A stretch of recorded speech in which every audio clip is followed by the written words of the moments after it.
That could definitely be a problem, and that looks like he's fighting pretty good here. Jeff Burton is always good at this racetrack. There he is right behind him is Bobby Labonte, who's making a 500th career start here tonight. The 24 car, different color scheme, same results. Jeff Gordon at the head of the pack here has now led 110 of the 151 laps thus far here tonight. I bleed it out, digging deeper just to throw it away. I bleed it out, digging deeper just. We're at Chicagoland Speedway for the finale of the IndyCar Series. That's the trophy that everybody would be loving to hold at the end of the race. It'll be two drivers that will decide it. 3 points separate the 03 champion Scott Dixon, who's chasing Indy 500 winner Dario Franchitti, and he'll be chasing Franchitti from the drop of the green flag. Dario will start on pole. Dixon will start 6th. And also there's the news. Could Dario be going over to NASCAR next year? We'll have it all for you Sunday at 4 Eastern on ABC.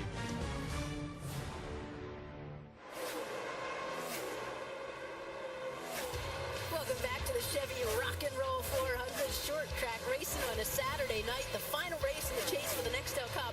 The McDonald's race rundown tells the story. Dale Earnhardt Jr. on the outside looking in. Has to have a perfect race tonight.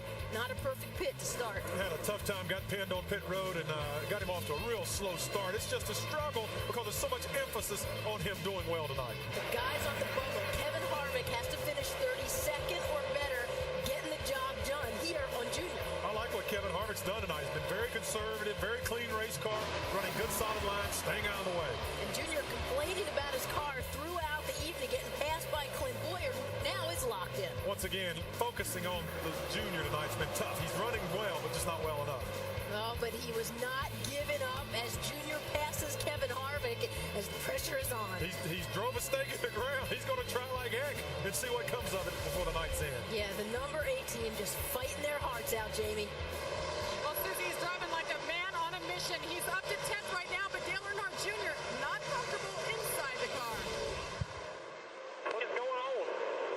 What the hell? I don't want to drive his car anymore the rest of the year if I can. All right. Like the seat, it hurts real back real bad. That's just like his dad to me. Sounds like Dale Sr. Seat hurts, so he wants to throw the whole car away.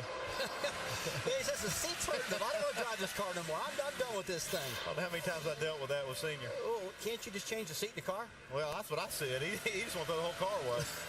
Just throw it away. For more information on team communications, log on to ESPN.com. Search word communications. Are there problems developing with Carl Edwards' car? Dave? He radioed in, guys, I think it's blowing up. He said, okay, I'll start switching things, switching to the A and B ignition box. He switched distributor as well, and then went for a battery switch and said, guys, where is that? I can't find it. They instructed him next to the seat.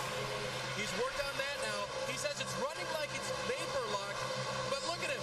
He's took over the lead. He said, guys, at least maybe I'll try to pass the lead before it gives out. But he's trying to switch everything. He really thinks he's got a problem.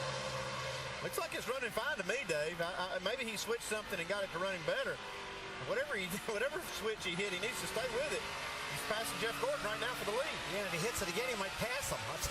Maybe that was the switch. afterburner he hit when he flipped the switch. He found the right one. Last lap by, Edwards running 23.19 to Gordon's 23.30, 0.2 of a second faster. Getting ready to make the pass right now on the inside. I guess Carl Edwards says if I'm going to blow up, I might as well be leading this thing when I blow. He goes on the inside. They used to say that they always run their very best right before they blow up. I believe Carl Edwards would be worried about it. Yeah, you have any more good news for Carl Edwards?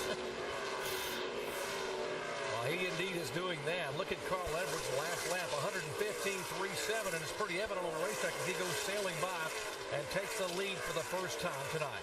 Dave? And he just radioed into his crew, guys, it's still running like there's a plug wire off. So it's a feeling that is not good, not comfortable with him. He did find the battery switch and switched that as well, but he still thinks he has a problem trying to ride it out to the next caution, ride it out in the lead. Yeah, he's not having trouble riding this out. Well, the car looks real good, but if he does have a problem with the engine starting to miss, the car can stay running pretty good speeds because these tires have fell off so bad right now Believe it or not, it's all about handling now instead of straightaway speed. He's running the fastest laps on this board right now, though. If I'm his crew chief, I'm just telling him, hey, man, just stay with it. Let's explain what we're talking about. So go down to our ESPN Dish Tech Center in Tim Brewer. Hey, Jerry, what he's talking about when he's changing the ignition system, we got a switch over here on the dash. He's got a primary switch, he's got a backup switch. But there again, what he's changing, folks, he's changing the ignition box over there to my far right. He's changing the coil. He's changing it to the secondary system. That's what he's changing. As far as the battery switch is concerned, it's a switch that we mount right over here in the side of the car, and you can come over here, you can select one battery or the second battery or the off indicator. But what he's got a problem with, the thing was turning 9,000 RPM a while ago. It looked like it's pretty good on the screen to me. Anyway, back up to the booth. That's a great explanation, it really is, because a lot of these cars have secondary systems for the ignition systems, but a lot of them only have one battery. And Carl Edwards' car evidently has two. That's a pretty good thing. And why don't you always run two? More weight. Looks like he's got an afterburner, too. So since he flipped that switch, and he really has been running a lot faster. I'd stay on that battery file. For more information on ignition and batteries, log on to ESPN.com. Search word Autotech. 70 car, Johnny Sauter back on the move.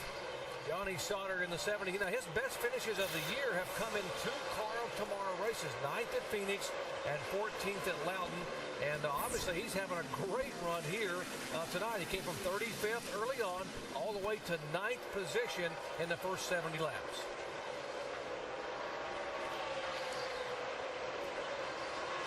Carl Edwards, who won at Bristol, Tennessee, and he backed it up with an impressive performance in California, where he finished second a week ago, and he is back up front. Edwards has led now 33 consecutive laps.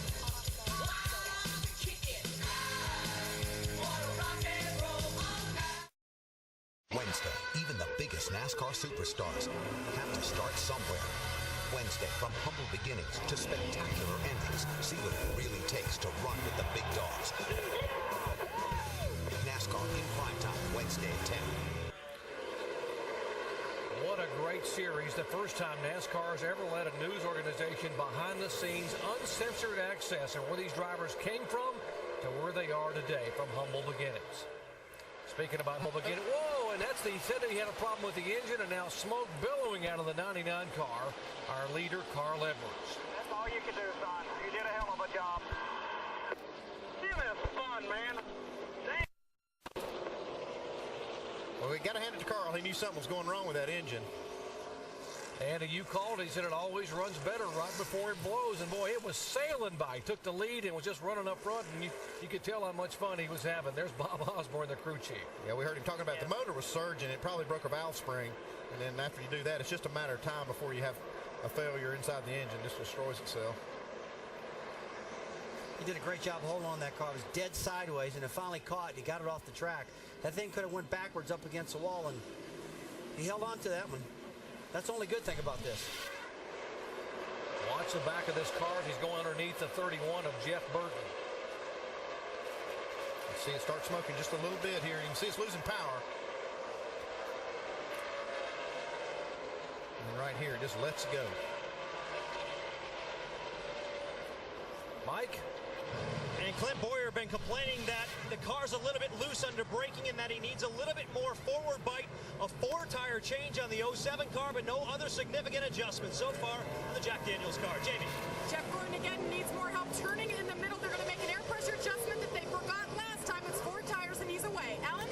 Jimmy Johnson had just passed Jeff Gordon for second. Then Carl Edwards went out. Let's see if Johnson... Well, they got trouble. Trouble on the left rear for Johnson's car, and that's going to cost him that lead. He just took over.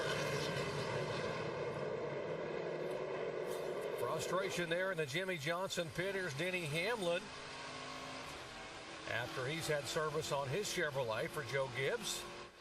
48 car, and that can be very frustrating. You know you got a great crew, but sometimes things just happen, Andy. And sometimes in the middle of the race is not a big deal. You want to rally your guys right here and just say, hey, let's get it together. We've got a few more stops here. We'll get it back.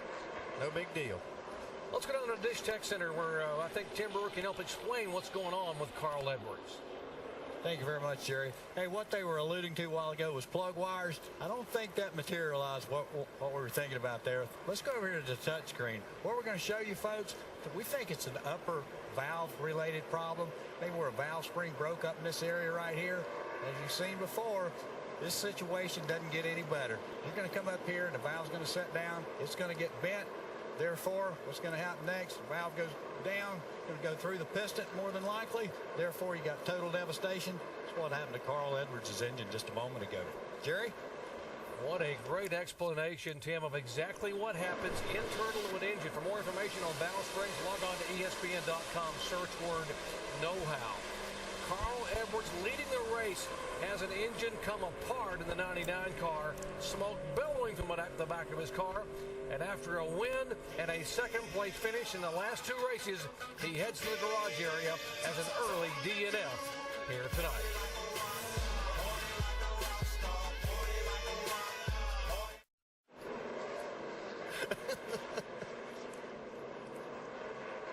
Welcome back to the Chevy Rock and Roll 400.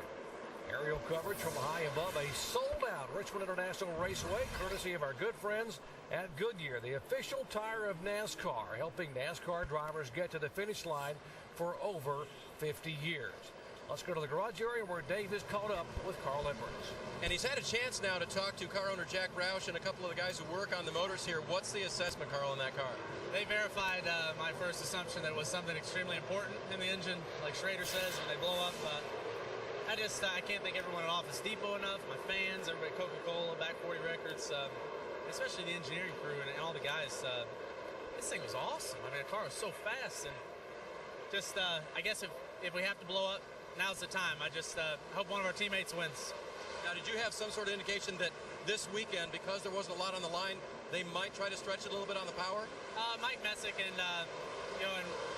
Doug Yates told me that wasn't the case. They didn't try anything new, so just deep down frustrated. I'm not part of that noise out there right now. I was having a blast.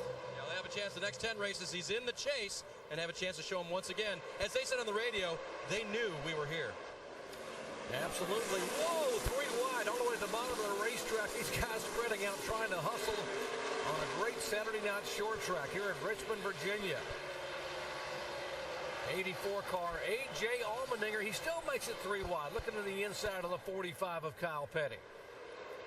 Guys feel really racy. He's bumping Kyle Petty hard right here off the corner. The brakes get cooled down, good tires. This guy's trying to get all they can get here. AJ just needs to calm down just a little bit right now. He got in a big wreck yesterday in a bush race by getting aero loose. You just got to slow down a bit right now. And 29 car does not want to be around these guys. Although he's in front of these guys, he doesn't want to be around to have something happen and then have him get swept up into it, because suddenly his night, his whole year would change. He's trying to drive away from the scene here. Kyle Petty not happy here. He's losing a lot of spots.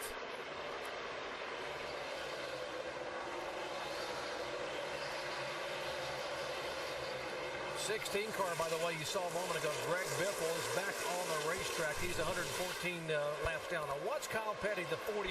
He's sending a little bit of a message here, I think. Yeah, Kyle's like, quit messing with me now. I just want to get one last jab before you took off. That was a little bit of a bump draft looking thing, but that was a payback bump draft right there.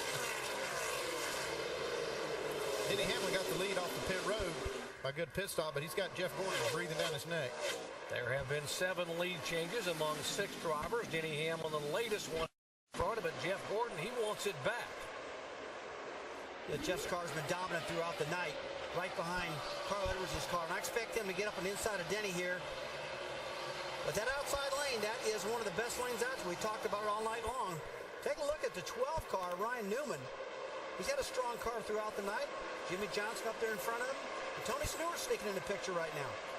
Yeah, the 83 car, Brian Vickers, is a lap down. He's being shown in the 31st position, but they are battling for position there. Johnson, Newman, and Stewart, that's 4th, 5th, and 6th. It's just a matter of time before you see that 20 car up the front.